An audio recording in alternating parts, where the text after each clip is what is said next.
if you imagine your squad as somewhat of a mobile fortress, then you can do some good things. So anyway, with that said, let's get into the game against Baby Eater. Ooh, this is Sire Clan.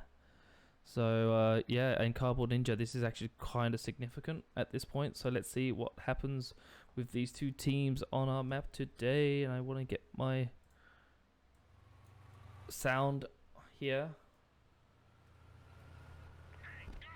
And it is all to play for. It is all to play for. Initial shots going off, not really finding them out.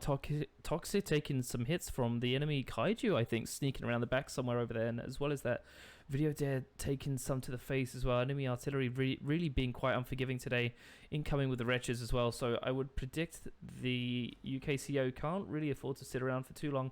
Blind Fury badge going down for Video Dead. Exquisite shot from the Twin Mastodon Walker. And if he can hold on to his own here, yeah, against OSNX here, this is going to be kind of significant. Does he up the opposing player? Does take a shot from himself as well. Enemy team are holding their ground pretty damn well, though they can't stand against the Twin Mastos for too long.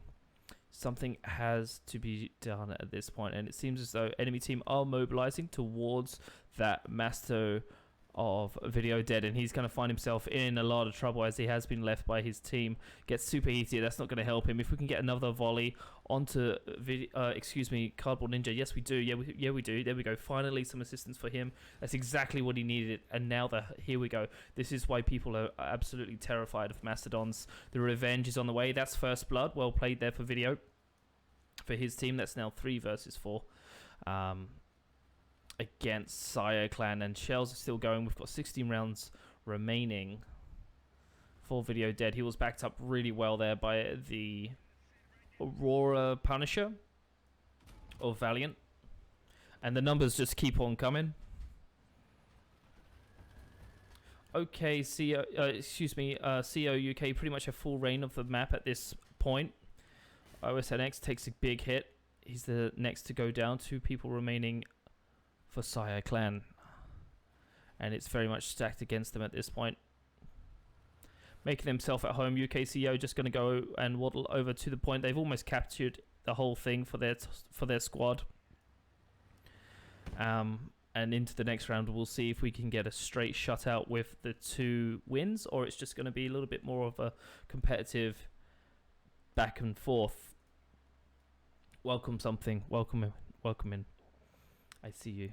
We're looking at 2 big battles here between 2 big teams, UKCO and the Sire Clan. I know all the players of both these teams, so it's kind of interesting to see how they fight. So far, UKCO have taken the first round. And it's all to play for. It's all for a bit of uranium. It's all for a bit of scrap. And I'd like to think it's all for a bit of a jolly as well. But anyway, you're going to watch it with me. Yeah, you know who it is. My name. Here it is. I'm Willie. And it's underway. 4 minutes 40 on the clock.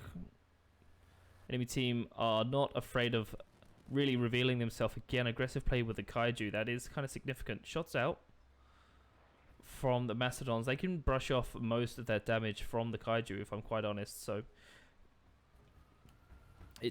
is a gun that Video Dead can fight against. He can reveal himself, and it almost took Cardboard Ninja out of the game as it blasted him. The shockwave of that weapon, coupled with a bit of dangerous driving, set him onto his side. That was ridiculous to see. Here we go. Video Dead tanking a bit of the damage there from that Kaiju. Again, I think he can still take a few more hits. The Kaiju would possibly be a little wiser to aim for the legs, as you're not really going to get through anything on those Mastodons anytime soon. More or less just wasting your time and effort there trying to take out the turrets.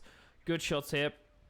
Being tied up by his allies, Video Dead has the easy job of setting up these point-blank shots into the enemy. Oh my word, these are always the most satisfying shots to take mid-game.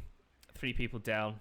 Sire Clan getting pretty much taken for a wild ride at this point. That is unfortunate for them, but however, UKCO take it. That's a full-on shutout against Sire Clan. They need to think about their actions here and how they could have improved that moving forward. I think the mobility of UKCO really made it quite easy to obtain the win in that case. The Kaiju was good. It did. I don't think it missed a shot. Also had some really good play with Cardboard Ninja coming in, pairing up with his team and attacking Video Dead as he was alone, as you would expect really for a Masto to be targeted. It just didn't work out. Like I said, like I've mentioned a few times before, this game is unforgiving. It's a wild ride from start to finish, and you might, just as you think you have it in your bag, boys and girls, you're going to get that bag taken away from you and slapped in the face a few times. It's just how it is, right? It's absolutely breaking. Can we hear? I think Ronson's saying that he doesn't have any sound. Crash going for the Flash Breaker. Center selection there, Flash Breaker, and they are up against Dual Retcher. Have fun coming from the enemy team. Dual Retcher, Dual Flyer. Really tricky to play against. I think the Retchers are going to be a detriment to B4TM. Batum, whatever, however you're supposed to pronounce that. Honestly, I think the Retchers are going to be a bit of a detriment. It's nice to have the aggression of those fire builds, but unless you're going to go full fire, it won't be that effective. We'll see, because on their own, yeah, fire builds are extremely effective. 1-on-1, 1v1, they are, unless actually coming into contact with an anti-dog build that can keep them at bay whilst applying damage and allowing the team to focus them. Fire dogs here, especially with a bit of camo, have free reign in this game. They have a lot to say for themselves here. Anyway, enemy team pushing around the side alley. Not the most common strategy here for the enemy team to just come around that big alley, and there you go. The effectiveness of the flame dog is really obvious to see here, as it will just be obnoxious and push into the face of its opponents here. Really obnoxious way to play there, of using the fire dogs aggressively, pushing it into the face of your opponent, wedging them up, and being able to not being able to defend themselves is really, really frustrating to have to deal with as well. It's pretty much how everyone feels about it, if I'm honest there. Good job, Bronson.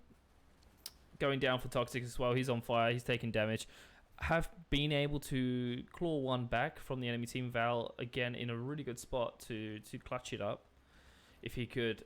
But on the lake here, he won't take any damage as he can float above the lake that would otherwise heat him up and destroy his vehicle. He's just going to fly in. I think if he gets a few lucky shots off, he might be able to turn it around, but that flame dog jumping on his head, and here comes the heat, and with no durability remaining, down he goes. So that's a really frustrating way to lose this game. You have to understand, boys and girls, the guys try hard every time. We want to earn the uranium. We want to earn this scrap. So what would you want to change for this one? It's an interesting question if you think about it. How can you adjust to really counter this form of play style? Well, you have to deal with the dogs. The way they're playing it is B4TM. They're tying up their opposition with the dogs and then letting them have it with the Retchers. And now that they're 1 point ahead at this point, and we have swapped sides, so it might just turn the favor towards UKCO. We don't know, because what they have is a bit of a composition that's better suited for aggressive style. You're not going to see much of a effective defensive style with your breaker, with your fire dogs and a Retcher setup. But nonetheless, I think that they are playing to their strength, and they are actually on their way on the far side of the map. They're approaching those red triangles on the map. Is the enemy approaching? Most like a motion sensor from a famous sci-fi franchise. They are on the way, and a bead of sweat would be on every player right now, as it will be the next few moments that decide this game. In come the fire dogs. Defense. Here we go. The Walker builds do have the advantage in having more of a defensive role here. They don't need to run across the map. They are in their element. They are close together here, and it depends on how well this game goes. The Breakers are up against it here. The Fire Dog is in the face of Crash. Does sustain a lot of damage, actually, which is good for now. and he's backed up with his teammate there. Toxic also taking a bit of damage himself.